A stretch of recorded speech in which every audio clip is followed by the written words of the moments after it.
हमने आपको अभी तक बहुत सी रहस्यमयी और अजीब चीजों के बारे में बताया है, चाहे वो दुनिया भर में मिले गए रहस्यमयी मंदिरों के बारे में हो या फिर कुछ ऐसी थ्योरीज के बारे में जो कि बता सकती है कि एलियंस कहाँ हैं। और आज भी हम ऐसी ही एक जगह के बारे में बात करने वाले हैं जिसका नाम तो हम सभी जानते हैं, समुद्र। हमारी पूरी धरती का 75% हिस्सा पानी के अंदर है और पूरे समुद्र में 91% चीजें ऐसी है जिसके बारे में अभी तक हम नहीं जानते। तो आज आप इस वीडियो में ऐसी और भी अमेजिंग चीजों को देखने वाले हो जो कि समुद्र में मिली है। एटलांटिस, जो कि मिली है ग्रीक में। एटलांटिस के बारे में आप जानते हो या नहीं जानते हो, लेकिन आपने इसका नाम तो कहीं ना कहीं सुना ही होगा। इसके ऊपर कई मूवीज बनाई गई है, जैसे कि एक्वामैन। कहा जाता है कि एटलांटिस बहुत बड़ा शहर था जो कि सुनामी के टाइम पर समुद्र में समा गया। इतिहासकारों के अनुसार एटलांटिस दुनिया की सबसे बड़ी सिविलाइजेशन थी और इस टाइम पर ऐसा सिविलाइजेशन होता था जो कि आज भी नहीं होता। इतनी बड़ी सिविलाइजेशन होने के बाद भी ये शहर नष्ट कैसे हो गया? एटलांटिस की ये हैरान कर देने वाली कहानी एंशिएंट ग्रीस के एक फिलोसोफर ने लिखी थी। कहा जाता है कि 2000 साल पहले प्लेटो नाम के एक आदमी ने इसकी कहानी को लिखा था। और इतना ही नहीं, ऐसे कई देश थे जो कि पहले हुआ करते थे लेकिन आज समुद्र में डूबे हुए हैं। लेकिन सोचने वाली बात ये है कि इतनी बड़ी सभ्यता डूबी तो गई कहाँ? और अगर आप सोच रहे हो कि एटलांटिस में ऐसा क्या खास है, तो कहा जाता है कि एटलांटिस की जो सिविलाइजेशन है वो सिविलाइजेशन आज भी कोई नहीं कर पाया। और अगर हम पिरामिड्स की बात करें तो ये पिरामिड्स के बनने के भी 6500 साल पहले की बात है। लेकिन अब 11000 साल बाद कुछ ऐसे सबूत मिले हैं जो कि ये दावा करते हैं कि वो एटलांटिस को ढूंढने में बहुत ज्यादा पास है। एटलांटिस को ढूंढने के लिए समुद्र में बहुत ज्यादा रिसर्च की गई और फिर एक और अटेम्प्ट किया गया जो कि जापान के योनाकोनी आइलैंड पर था। यहाँ मौजूद समुद्र के पानी में टाइफॉन्स निकलते हैं और यही पानी के नीचे हजारों हेडसेट घूमती है। समुद्र के इस हिस्से में डाइविंग करना डाइवर्स के लिए भी बहुत ज्यादा मुश्किल है। और इसके बाद किहाचिरो आराटाकी नाम के एक डाइवर ने यहाँ पर जाने का फैसला कर लिया और उनके नीचे जाते ही उनको कुछ ऐसी चीजें देखने को मिली जिन्होंने उनका दिमाग हिला दिया। उन्होंने वहाँ पर एक स्ट्रक्चर देखा जो कि साफ साफ सीढ़ियों की तरह दिख रहा था। और यहाँ पर और नीचे जाने के बाद उनको ये बात पता चली कि इसका साइज 6 फुटबॉल फील्ड के बराबर का है और इसकी ऊंचाई 8 मंजिला बिल्डिंग जितनी ऊंची है। और इसके बाद एक्सपर्ट ने यहाँ पर सोनार टेक्नोलॉजी का इस्तेमाल किया। अगर आपको नहीं पता है कि सोनार टेक्नोलॉजी क्या होती है, तो ये स्पेशली समुद्र के लिए ही यूज की जाती है, जो कि हवा में जाकर वहाँ से साउंड वेव्स फेंकती है और उसी साउंड वेव को कैप्चर करके पानी के नीचे की चीजों का 3D प्रिंट बनाती है। और इस प्रिंट के निकलने के बाद और भी कई चीजें सामने आई, जैसे कि यहाँ पर साफ साफ रास्ते देखे जा सकते थे और इस स्ट्रक्चर को आप भी देख सकते हो, रिवर इनसाइड ए सी। अगर मैं आपसे पूछूं कि आपने अपनी लाइफ में कितनी नदियाँ देखी है, तो उसका जवाब कम से कम 50 तो होगा ही। लेकिन अभी मैं आपको जिन नदियों के बारे में बताने वाला हूँ वो शायद ही अपनी लाइफ में आपने कभी देखी हो। क्योंकि अगर आपको लगता है कि नदियाँ सिर्फ जमीन पर है तो आप बिल्कुल गलत हो, क्योंकि साइंटिस्टों ने कुछ ऐसी नदियों के बारे में पता लगाया है जो कि समुद्र के नीचे बहती है। पहले उनको लगता था कि ये कोई पैरानॉर्मल एक्टिविटी है, लेकिन रिसर्च करने के बाद ये बात पता चली कि ये असल में एक नदी है। और ये अकेली ऐसी नदी नहीं है, बल्कि पूरी दुनिया में ऐसी कई नदियाँ हैं। और ये नदियाँ भी कभी कम या कभी ज्यादा स्पीड में बहती है। कुछ नदियाँ तो मीलों दूर तक जाती है। सबसे पहले मेक्सिको में इस नदी के बारे में पता चला था, जिसका नाम साइनोट एंजेलिना रखा गया। ये समुद्र के अंदर कहीं कहीं 115 फीट नीचे तक है। इसका पानी ताजा लेकिन खारा होता है। ऐसी और नदियाँ मिलने के बाद ये बात पता चली कि दुनिया की 6वीं सबसे बड़ी नदी समुद्र के नीचे है, जो कि ब्लैक सी में मौजूद है। और इसकी रफ्तार 4 मील प्रति घंटे की है। इसकी चौड़ाई 0.6 मील है। लेकिन इस तरीके की नदी आखिर समुद्र में बनती कैसे है? ऐसे तो इस चीज के कई कारण हैं, लेकिन साइंटिस्टों का कहना है कि ये सब डेंसिटी के कारण होता है। पूरे समुद्र में अलग अलग जगहों पर अलग अलग डेंसिटी का पानी है, क्योंकि कहीं पर नमक की मात्रा बहुत ज्यादा है तो कहीं पर बहुत कम। और इसी के कारण जो कम डेंसिटी का पानी होता है वो थोड़ा थोड़ा मिलकर इस नदी को क्रिएट करता है, जो कि समुद्र के नीचे रहकर भी उससे अलग हो जाती है। और इसका एक और कारण बताया जाता है पानी के बार बार गर्म या ठंडे होने से, क्योंकि समुद्र की जो ऊपरी सतह होती है वो बार बार गर्म होती रहती है, लेकिन नीचे तक सूरज की गर्मी का कोई भी असर नहीं पड़ता। तो बार बार ठंडे गर्म पानी के मिक्स होने से भी ये चीजें हो सकती है। और साइंटिस्ट इस चीज का एक और कारण बताते हैं कि पृथ्वी के घूमने से धरती क्लॉकवाइज घूमती है और कई ऐसी जगहें हैं जहाँ पर पानी एंटी क्लॉकवाइज घूमता है और इसी के कारण कुछ ऐसी नदियाँ बनती है। अब अगला हमारा एक और शहर है जो कि 1000 साल पहले ही खो गया था। फ्रांस में रहने वाला एक अंडर वाटर ड्राइवर कुछ टाइम के लिए, और वहाँ पर समुद्र में उसको कुछ ऐसी चीजें देखने को मिली जिसने सबका दिमाग घुमा दिया। करीब 1000 साल पहले जिस शहर का नामो निशान मिट गया था, उस शहर के कुछ ऐसे अवशेष यहाँ पर देखने को मिले। और तब पता चला कि ये असल में एक लेराकिलियन नाम का एक शहर है, जिसकी स्थापना 800 ईसा पूर्व में की गई थी। और यहाँ पर भी एक आपदा आई जिसमें कि ये शहर समुद्र में समा गया और उस शहर के साथ कुछ बहुमूल्य सामान भी मिला और करीबन 1200 साल बाद इन अवशेषों को बाहर निकाला गया। अगला हमारा आता है भगवान श्री कृष्ण की द्वारिका नगरी। समुद्र में खोजते हुए एक और शहर मिला जिसके बारे में हम सभी जानते हैं, द्वारिका। ये जानने से पहले कि ये कहाँ और कब मिली, हमको ये जानना होगा कि इसकी शुरुआत कैसे हुई थी। श्रीमद् भगवत गीता के हिसाब से मथुरा से निकलने के बाद भगवान श्री कृष्ण ने द्वारिका क्षेत्र में पहले से पड़े खंडरों में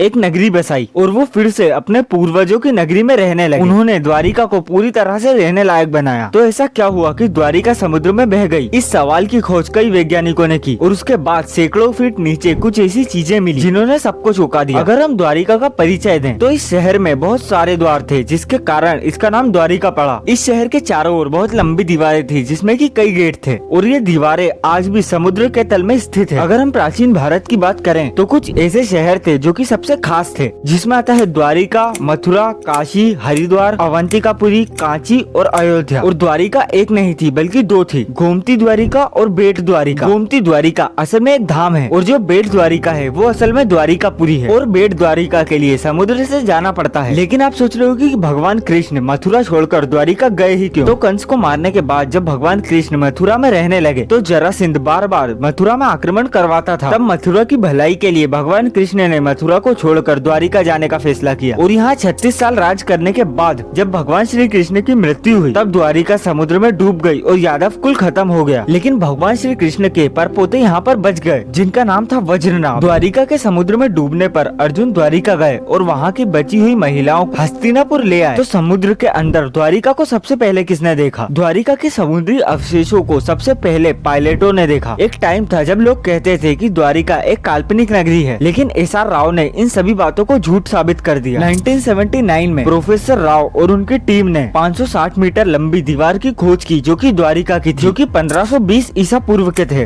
और इतना ही नहीं, वहाँ पर कुछ बर्तन भी मिले और सिंधु घाटी सभ्यता के भी कई अवशेष उनको मिले। गुजरात के कच्छ की खाड़ी के पास स्थित द्वारिका नगरी समुद्री तट पर खोज करना चालू कर दिया और उन्होंने लगभग 200 नमूनों को उसके अंदर से निकाला और उन सारी चीजों को देश विदेशों में भेजा ताकि ये पता लगाया जा सके कि ये आखिर कितने पुराने हैं। और उनके हिसाब से ये जो नमूने हैं ये सिंधु घाटी से मिलते ही नहीं है। और उन्होंने बताया कि ये चूना पत्थर है और यहाँ से मिले गए अवशेष असल में मंदिरों और महलों के हैं और इसके बारे में आज तक रिसर्च चल रही है। साइंटिस्टों का कहना है कि ग्लेशियर के गलने के कारण जल स्तर बढ़ गया और जिससे द्वारिका डूब गई। और कई इतिहासकारों का कहना है कि भगवान श्री कृष्ण के जाने के बाद द्वारिका को जानबूझकर खत्म किया गया। सच्चाई कुछ भी हो, लेकिन एक बात तो साबित हो ही जाती है, हमारे वेद पुराणों में लिखी गई बातें अभी तक सच्ची साबित होती आई है। तो आज के लिए बस इतना ही। ऐसी और अमेजिंग वीडियोस के लिए चैनल को सब्सक्राइब जरूर कर लेना और वीडियो को लाइक कमेंट शेयर जरूर करना।